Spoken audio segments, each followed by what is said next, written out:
on Friday, are we the 7th of May today? Hare Krishna. Good morning, everybody. We'll just chant a little Jai Radha Madhava. Jaya Radha Madhava Kunja Bihari Jaya Radha Madhava Kunja Bihari Jaya Gopi Janavallava Givaradhari Jaya Gopi Janavallava Givaradhari Yashodanandana Brajajanaranjana Yashodanandana Brajajanaranjana Jamunatira Vanachari Jamunatira Vanachari Jayarad Amad Hava Kunja Bihari Jayarad Amadava Kunja Bihari Jaya Gopi Janavallava Girivaradhari Jaya Gopi Janavallava Girivaradhari Yashodanandana Brajajanaranjana Yashodanandana Brajajanaranjana Jamunatira Vanachari Yamunatira Vanachari Jaya Radha Madhava Kunja Bihari Jaya Radha Madhava Kunja Bihari Jaya Gopi Janavallava Givaradhari Jaya Gopi Janavallava Givaradhari Yashodanandana Brajajanaranjana Yashodanandana Brajajanaranjana Jamunatira Vanachari Yamunatira Vanachari Jayarad Amad Hava Kunja Bihari Jayarad Amadhava Kunja Bihari.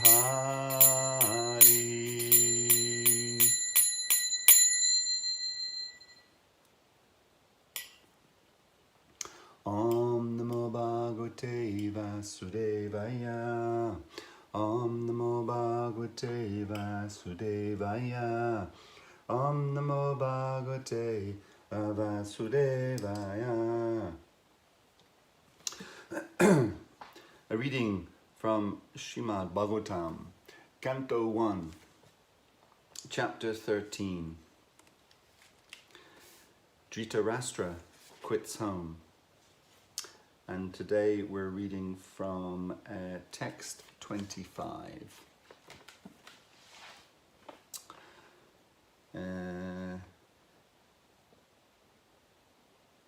Tasya pitava deho. Sorry, my apologies. Wrong meter. Tasya pitava deho yam kripanasya para ityani chaho jirno jirayavasa jarayavasahi iva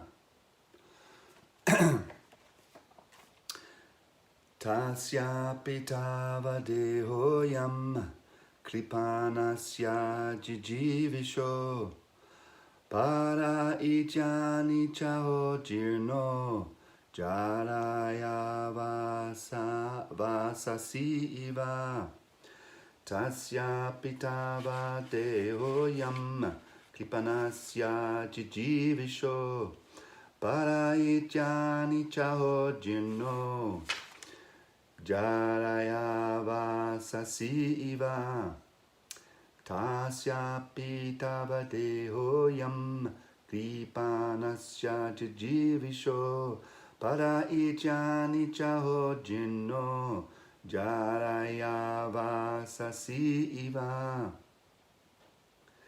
Tasya, of this. Api, in spite of. Tava, your. Deha, body. I am this. Kripanasya, excuse me, Kripanasya, one who is miserly. Jijivisho, of you who desire life. Para iti, will dwindle. Anichata, even unwilling. Jirna, deteriorated. Jaraya, old. Vasasi, garments. Eva, like. Translation.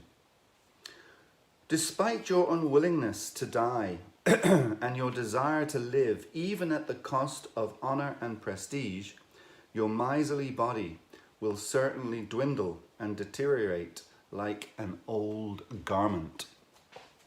Purport. By His Divine Grace, A.C. Bhaktivedanta Swami, Srila Prabhupada. The words Kripanasya, Jijivisho are significant. There are two classes of men. One is called the Kripana and the other is called the Brahman. The Kripana, or miserly man, has no estimation of his material body. But the Brahmana has a true estimation of himself and the material body. The Kripana, having a wrong estimation of his material body, wants to enjoy sense gratification with his utmost strength. And even in old age, he wants to become a young man by medical treatment or otherwise. Dhritarashtra is addressed herein as a Kripana because without any estimation of his material body, he wants to live at any cost. Vidura is trying to open his eyes to see that he cannot live more than his term and that he must prepare for death. Since death is inevitable, why should he accept such a humiliating position for living? It is better to take the right path, even at the risk of death. Human life is meant for finishing all kinds of miseries of material existence, and life should be so regulated that one can achieve the desired goal. Dhritarashtra, due to his wrong conception of life, had already spoiled 80% of his achieved energy. So it behooved him to utilize the remaining days of his miserly life for the ultimate good. Such a life is called miserly because one cannot properly utilize the assets of the human form of life. Only by good luck does such a miserly man meet a self-realized soul like Vidura, and by his instruction gets rid of the nescience of material existence. Translation again. Despite your unwillingness to die and your desire to live even at the cost of honor and prestige, your miserly body will certainly dwindle and deteriorate like an old garment. Om Ajana Tramandasya Gananjana Shalakaya Chakshur Unmilitam Yena Tasmai Shri Gurave Namaha Shri Chaitanya Manobishtam Stapitam Yena Bhutale Swayarupa Gadamayam Dadati Swabadantikam. Jai Shri Krishna Chaitanya Prabhu Nityananda Shri Advaita Gadadhar Shri Vasadi Gaura Bhaktavrinda. Hare Krishna, Krishna Krishna, Hari Hari, Hari Rama, Rama Rama, Hari Hari. Hare Krishna, Krishna Krishna, Hari Hari, Hari Rama, Hare Rama, Rama Rama, Hare Hare. Hare Krishna, Krishna Krishna, Hare Hare. Hare Rama, Rama Rama, Hare Hare. Jai. Okay, this verse we're reading today kind of reflects the well-known famous verse in the Bhagavad Gita, 2:22, chapter 2, contents of the Gita summarized, which I think is the longest chapter in the Bhagavad Gita, and amazing chapter. Anyway, there's one verse, Dasa amsi janani yata vihaya navani grinati nanoparani. And the English translation is, as a person puts on new garments, relatively new garment I have on here, as a person puts on new garments, giving up the old ones, the soul similarly accepts new material bodies, giving up the old and useless ones. So the analogy is just being made by the body, just like, so I have three dresses on, if you like. So I've got my clothes, then under my clothes is the body, but then inside the body, if you like, is the soul, the spirit soul, like that. So just as when our clothes become old and useless, we throw them away, we discard them. Similarly, when the body becomes old and useless, as is the case here with Dhritarashtra, his body is becoming old and useless, then it gets discarded. And that's the same for every single one of us. None of us are exempt from that process. It's an exclusive, it's an equal rights process, an equal opportunities process that none of us are excluded from, the changing of the bodies like that. Obviously, as the body does get older, of course we know that we can leave at any moment. There is no guarantee that we have any specific length of time. At least we're not aware of what the specific length of time is that we have in the particular body that we're inhabiting at the moment. So literally at any moment we can leave these bodies. But certainly in the normal course of events, the Bible quotes 10, which the score is 20, so 3 of them is 60, plus 10 is 70. So the idea being that the kind of average age, medium age, would be around 70. That's increased a little bit in modern decades due to, medical advances. Of course, that's a whole subject in itself in terms of, yes, they can keep the body living longer, but the quality of life, etc., and all of that kind of stuff. But anyway, the traditional Vedic understanding is the average is kind of 100 years, and then the idea is it's broken into 4 sections in terms of the way we live our lives, or the ashram that we live our lives in. And certainly for the last ashram, and let's say the last quarter, so from 75 onwards, that's really a direct preparation for leaving the body. So Dhritarashtra is in that category now, and he's being urged to do that. But he's not, or not up to this point, he isn't. And therefore Vidura is really trying to encourage him in that direction.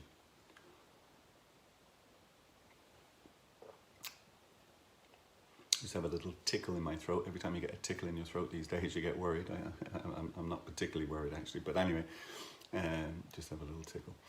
So, so Dhritarashtra is there, and Vidura is trying to encourage him now to use this final stage of his life in the most productive way possible, which is preparing for death. And the best way, of course, that we can prepare for death is by trying to remember Krishna and understand, absorb ourselves in Krishna and Krishna consciousness, so as at the time that we're leaving the body, we're able to remember Krishna. And whatever we remember at the time of death, Bhagavad Gita assures us that that's where we will go. So if we're remembering Krishna at the time of death, we will go back to Krishna. However, those who choose to ignore or resist or otherwise evade that particular reality, Prabhupada here is referring to them as kripanas. And he defines kripanas. He talks about that subject many places, many times, and he defines kripanas as miserly persons, as was stated in the purport, wasting their time in being overly affectionate to family, society, country, etc., in the material concept of life.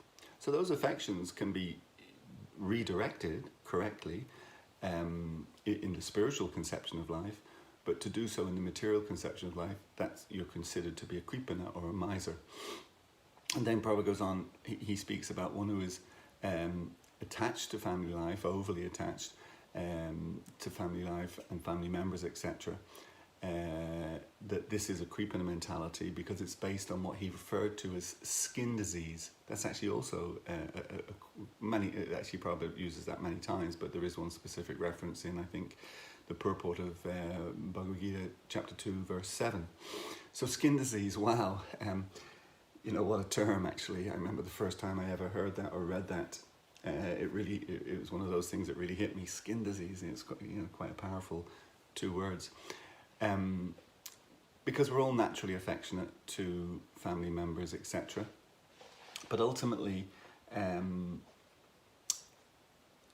understanding that we're all eternal spirit souls, completely different and separate from the body, or our bodies like that, that we currently inhabit, that's where our focus should be, rather than on the temporary relationships based on the body, and as I say, how Prabhupada really powerfully puts it, skin disease.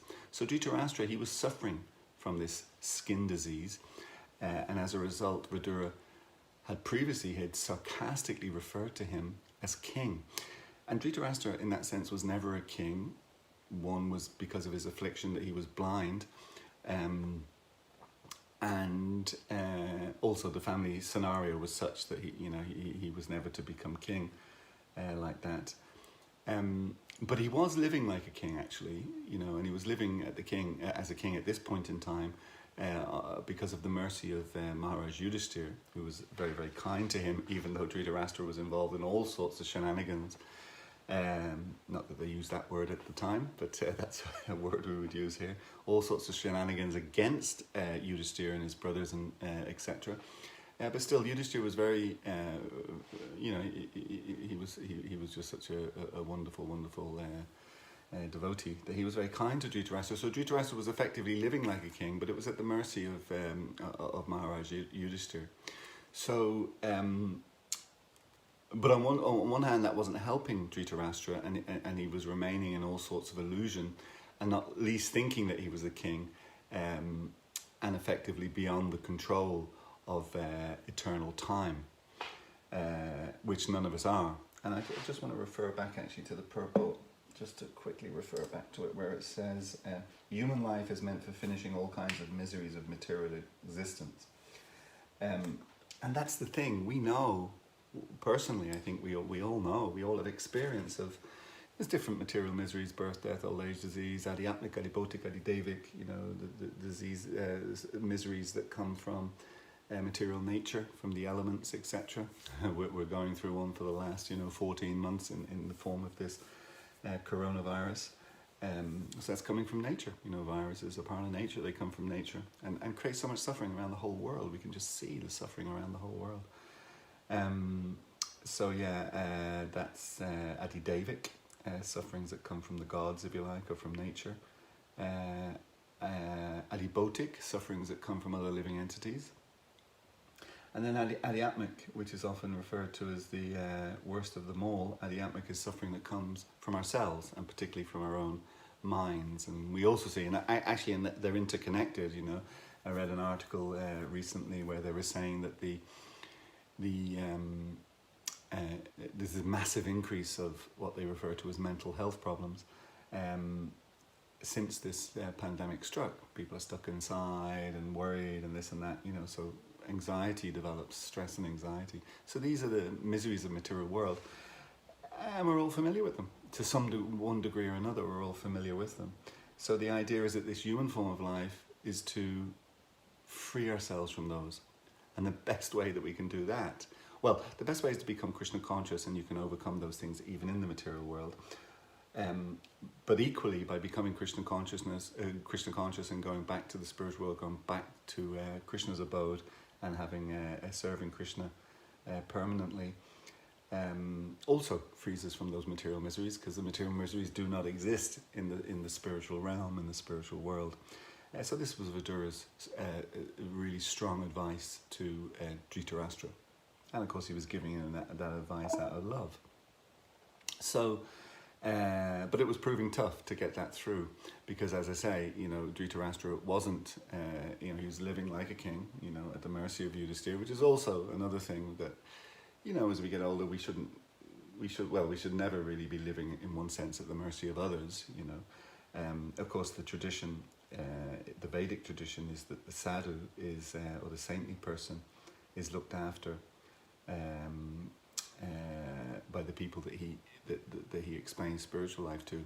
But the mercy is the other way. Whatever way he's being maintained isn't a fraction in comparison to the gift that he's giving of spiritual life to the people who are maintaining him. So the principle is we shouldn't be living at the mercy of others, and that includes the state actually, in terms of anyway, it just includes we should endeavour not to be living at the mercy of others. But that's what Dhritarashtra was doing. And on top of him doing that, or as a result of him doing that, he was also, in this illusion that somehow or other he was a king, etc. But thinking that he could, that he was in control. We don't have to be kings to be thinking like that. We all can suffer from this thing that somehow or another we're in control of the situation that we're in. And that reminds me actually of the story of King Canute. I don't know if you're familiar with that story.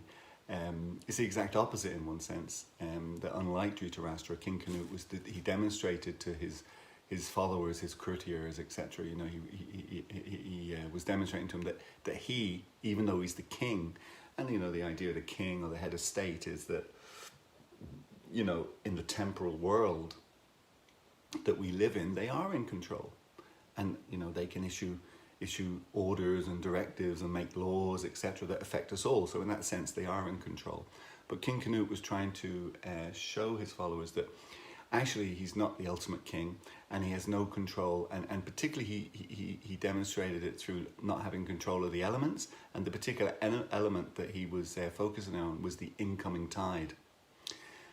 And he was explaining how secular power, or material power if you like, is pure vanity compared to the supreme power of the Supreme Personality of Godhead like that.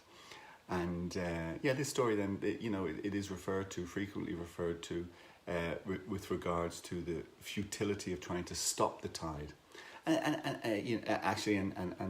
I think Shakespeare even quoted, I think, did he not, that phrase, or that saying, time and tide wait for no man.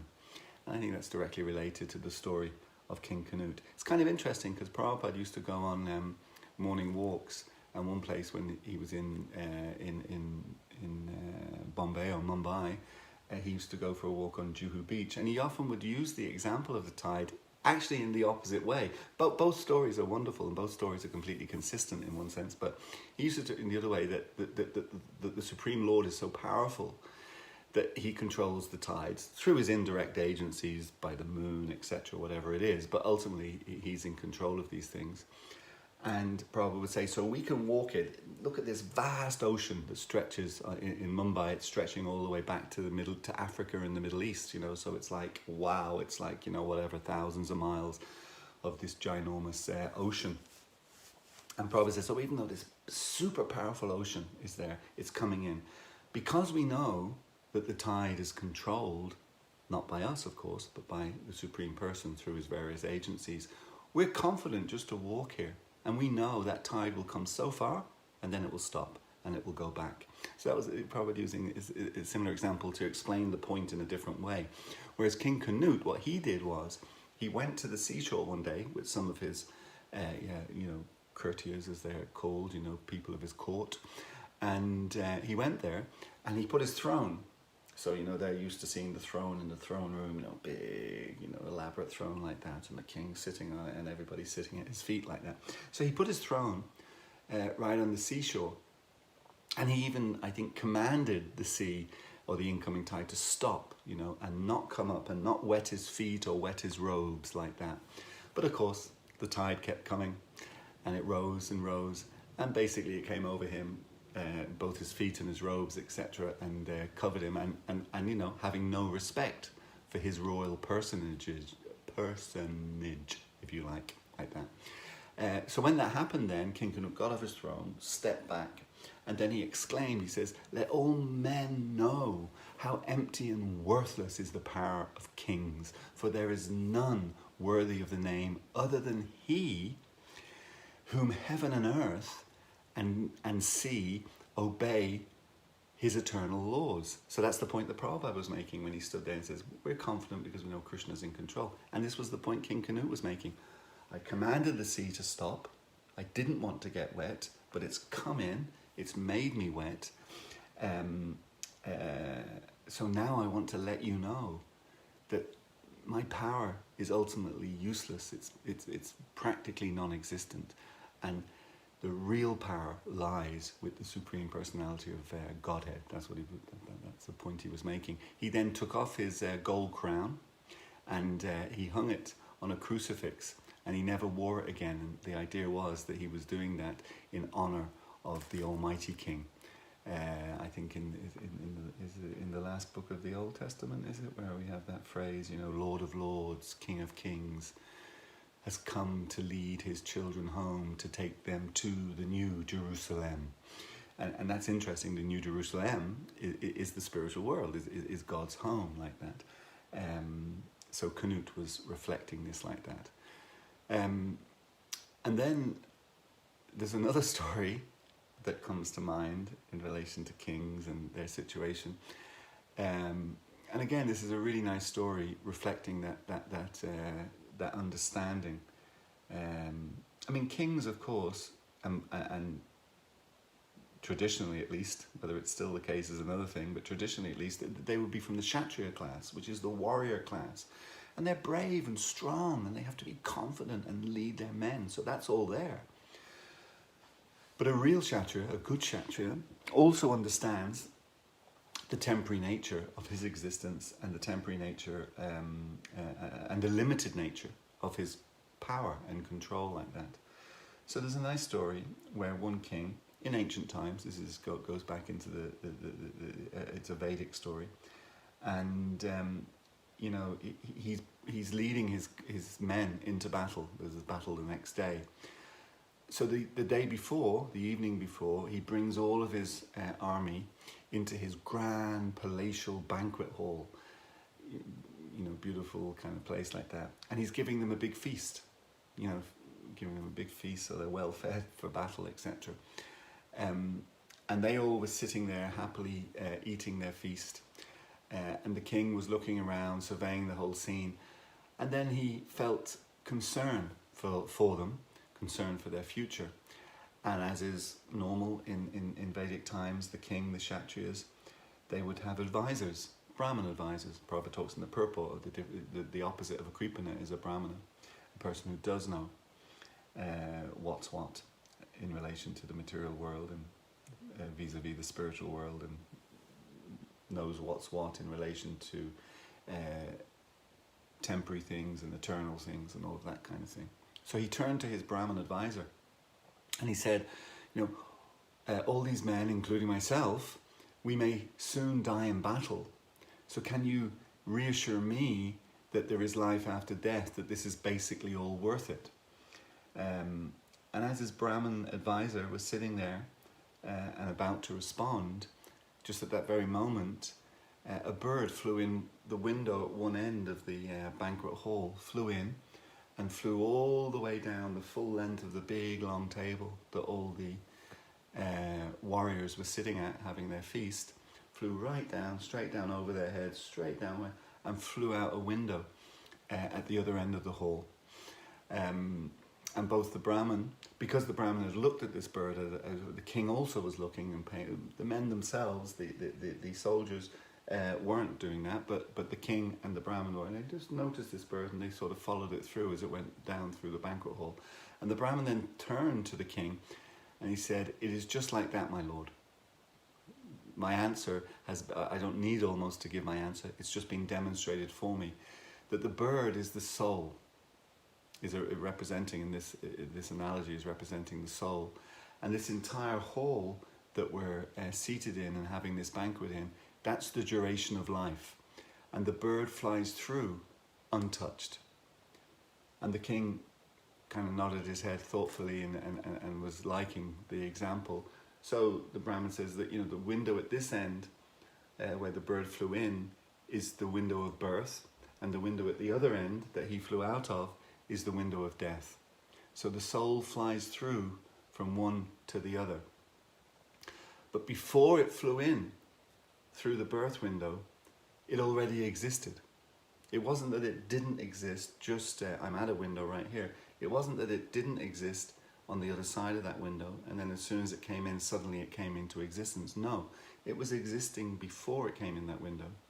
It obviously was existing when it came in the birth window, and while it flew all along through the duration of life, right out the other end, the death window. But likewise, it will continue to exist beyond the death window, beyond death. So the king, when that was explained to him, felt completely satisfied and actually felt really enlightened. So the message of the story is that there is not only life after death, but there's also life before birth, which is a really important thing growing up as a Christian.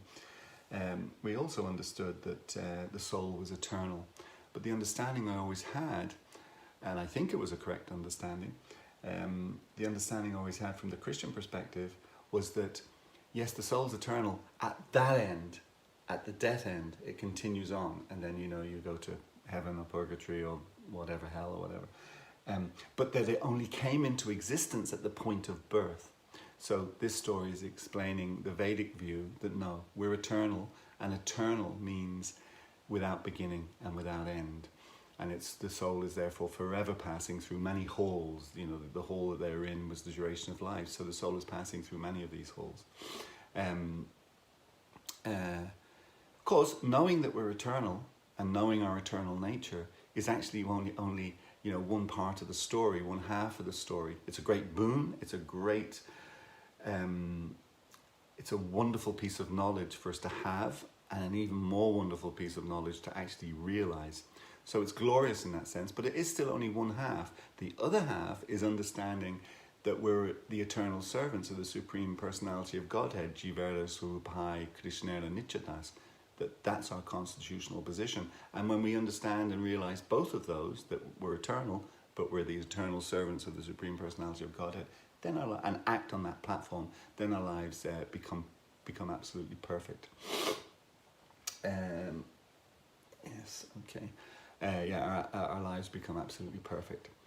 Of course, understanding Krishna as he is not universal, by any kind of stretch of the imagination. So that's why just understanding we're eternal is not enough, because there's many people who have that understanding, but they've got a whole impersonal view, not just of the world and the universe, but an impersonal view of the Supreme Personality of Godhead. And that brings me to, what time is it? It's 8:06. Okay, that brings me to, reminds me of another story which reflects that kind of point. And this is again another story, a Vedic story, and it describes how once at the hermitage of a spiritual leader, a spiritual master. But the spiritual master was from the impersonal school as opposed to the personal school. And in many respects, in the context of religion, that's really where it's at. There are only really two religions. One is the understanding of God as a person, and the other is the understanding of God as being impersonal. Because once you consider that God is impersonal, that covers all other religions. It covers atheism, etc., and all those kind of things. So so one time in the hermitage of a spiritual leader, spiritual teacher, spiritual master, but from the impersonal school, and he was with his students like that, and one student in particular, who, after listening to his guru on this point, he felt he had become enlightened, because one of the key considerations as far as the impersonal school is concerned is that when we leave our bodies, when the soul leaves the body, when the soul leaves the body, it merges into what's called the Brahmajyoti, which is, of course, the Brahmajyoti is an impersonal form of the Lord. It's not that the personalists say that the Supreme doesn't have an impersonal form. Absolutely. Just like we were talking earlier, one of the key understandings of the impersonal form of Krishna is time. Time is an impersonal manifestation of Krishna like that. So it's not that the personists say that God or Krishna doesn't have an impersonal feature. Yes, God does, but it's not the ultimate feature of the Lord. It's one aspect, but it's not the topmost aspect like that. So, whereas the impersonalists, their argument is it is the topmost aspect. So he was training his disciples, and this one disciple in particular got that point, that at the time of death, the soul leaves the body, merges into the Supreme. And of course, what's the conclusion of that particular understanding? The conclusion is that we become God. We merge into this, so we're becoming God like that. So this disciple was all fired up and was thinking, wow, yeah, well, amazing, I've realized that. And he was really feeling enlightened like that. And he expressed this to his guru. So his guru said to him, okay, fantastic. I think now you've learned all you can from me. You've become, self-realized, enlightened. And I think now you should go on pilgrimage. So the disciple got up, very happy with himself, etc., etc., and he got up and left to go on pilgrimage. So he goes on pilgrimage. He's walking to, I'm not sure where he was actually going, but he was obviously visiting holy places, etc., like that. So he's walking.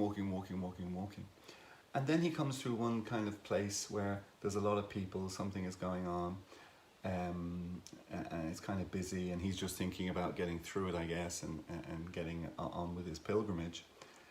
And as he's doing that, next thing there's some commotion coming towards him actually, and he sees this big elephant coming.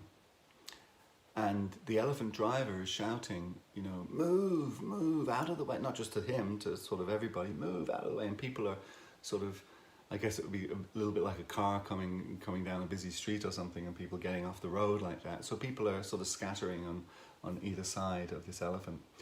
But this person, this disciple of the guru, he's thinking to himself, hang on a sec, I'm God. I've just had this realization very recently that actually I'm non-different than God. So, why should I, be moving out of the way? So he didn't. At least he had the courage of his convictions, if you like, thinking he was really convinced he was God. So he didn't. I mean, I'm not sure how many people, big elephant coming at you, that you would stay in the way. So he held his ground like that. But the elephant came piling through, and then apparently picked the man up, or this person up, with his trunk, and just sort of flung him to one side. And the disciple injured himself quite badly, broken limbs, very bad bruising and all of that. So he had to recuperate for some time, and then he headed back actually to where he had come from, and from his guru's hermitage. And when he got back, at his first opportunity, he met with his guru, and he said to him, I don't understand. I had this realization that I am God. I explained that to you. You agreed, you considered me to be enlightened, etc. So then he explained the story, exactly what happened with the elephant and the whole thing like that.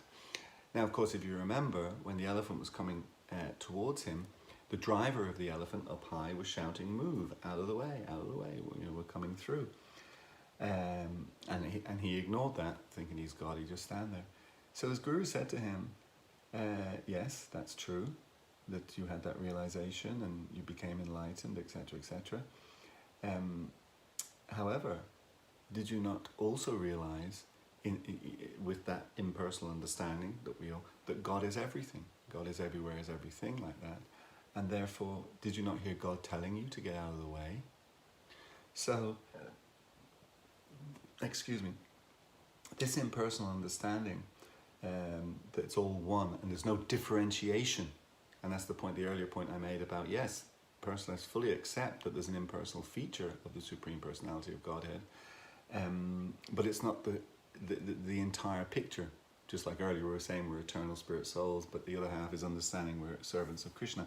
So likewise, yes, Krishna, God, has an impersonal feature, but also has a person. If we just think that the impersonal feature is everything, then it's problematic, particularly without any without any differentiation, because then there's just confusion and chaos reigns like that. Well, who actually is God? Am I God? Is the elephant God? Is the elephant driver God? You know, it just becomes crazy like that. So fortunately, by the mercy of Lord Chaitanya, and of course for us understanding all of these points, the mercy is coming from Srila Prabhupada, who has explained all these things, and the philosophy of Achinta Bheda Bheda Tattva, simultaneous oneness and difference. So both are there, and when we understand all of that in the proper context, then we're properly enlightened. Unlike this gentleman who was, partially enlightened, we become fully enlightened, understanding everything in its proper context. And the example, as I'm looking up at the sky there and the sun, that was the example that Srila Prabhupada gave us, that you have the sun, and you have the energy that emanates from the sun, and that's the impersonal feature of the Lord. Because even today's actually looks like it's going to be a very nice day in terms of I don't see a cloud in the sky, but of course many times, particularly here in Dublin, you'll often see lots of cloud in the sky, but it still gets bright. The sun is still there. You can't see it, but we understand the sun is there from the brightness so the sun rays that emanate from the sun, then they get partially blocked by the clouds, but we understand the sun is there. So that's the impersonal feature of the sun. And then Prabhupada explained that then as you look and see the sun, of course you need to be careful with that and wear special glasses or whatever, but if you look and see it, it's a disc. And to our eyes, that's what it looks like. It looks like a disc, a flat thing. We can't see the whole 3 dimensions of it.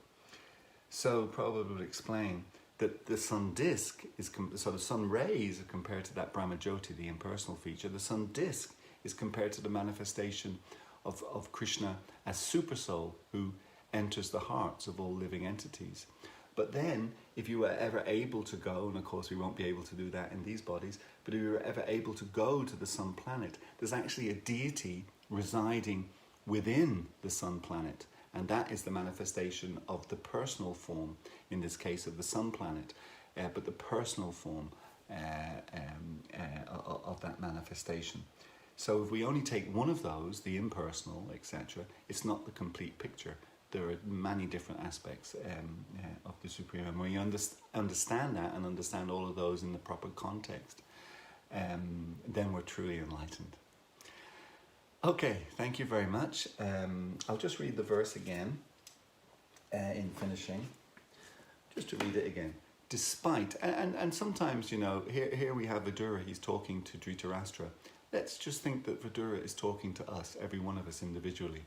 So he's saying, this is Vidura saying to us, despite your unwillingness to die, and who is not unwilling to die? None of us want to die. It's not exactly. Of course, if we're fully and completely Krishna conscious, that's a different thing. And if you think of Srila Prabhupada, actually, he was translating this book, the Srimad-Bhagavatam, literally on his deathbed, fully conscious. He had actually had a visit from a doctor, some days, week or so, relatively short period before, and the doctor had come to examine him, see if there was anything he could do, etc. And the doctor's conclusion was, and I'm not sure, I don't think he said it to Prabhupada himself, but I think when he had left the room, he said it to Prabhupada's disciples and, the devotees who were caring for Srila Prabhupada. And he said to them that, this is absolutely incredible. This man is literally, meaning Prabhupada, is literally flesh and bone. We hear that phrase, flesh and bone. And the point that he was particularly making was that, we have muscle and tissue and all those kind of things, in our body. And particularly around our joints and where our nerves are. And they protect the nerves. So just like with your teeth, you know, if your tooth decays and the nerve becomes exposed, it's really, really painful. Yeah, really, really painful. So like that, the tissue sort of protects the nerves endings in the different parts of the body. And this doctor was making the point that in Srila Prabhupada's case, he had no more of that tissue, no more of that protective tissue, and his nerves all over his body were just completely exposed. So he was just making the point that the pain from that condition would just be unbearable. It would literally be unbearable. But Prabhupada is there. He's got, the devotees have a microphone to his mouth because he's translating Srimad-Bhagavatam right up to the time that he leaves. And of course Prabhupada was on 0 painkillers, no painkillers whatsoever, because he was transcendental. He was beyond the conception of the body. You know, he had no attachment whatsoever to it. He wasn't thinking he was the body. He was fully understanding he was an eternal spirit soul. Quite extraordinary, just quite extraordinary, and what a wonderful example for us to be able to follow. And actually you can see that was all captured on camera, on video, and you can see Prabhupada there with the microphone to his mouth, still translating Srimad Bhagavatam and giving his purports. So despite your unwillingness to die, I was excluding Prabhupada from that. He wasn't unwilling to die. Whether he lived or died didn't matter to him as long as he was serving Krishna. But for most mere mortals, we're kind of unwilling to die. It's not something that we're particularly looking forward to. So despite your unwillingness to die and your desire to live even at the cost of honor and prestige, your miserly body will certainly dwindle and deteriorate like an old garment. So no matter how unwilling we are, no matter how much we try to resist, no matter how much we try to wish it away, we can't. We'll never be successful. So therefore, if we're never going to be successful with that endeavor, let's turn our attention for the remaining days, weeks, months, years that we have in this body on this planet. Let's turn our attention to serving Krishna and his wonderful devotees like Srila Prabhupada. Thank you very much. Hare Krishna. Srila Prabhupada ki jai.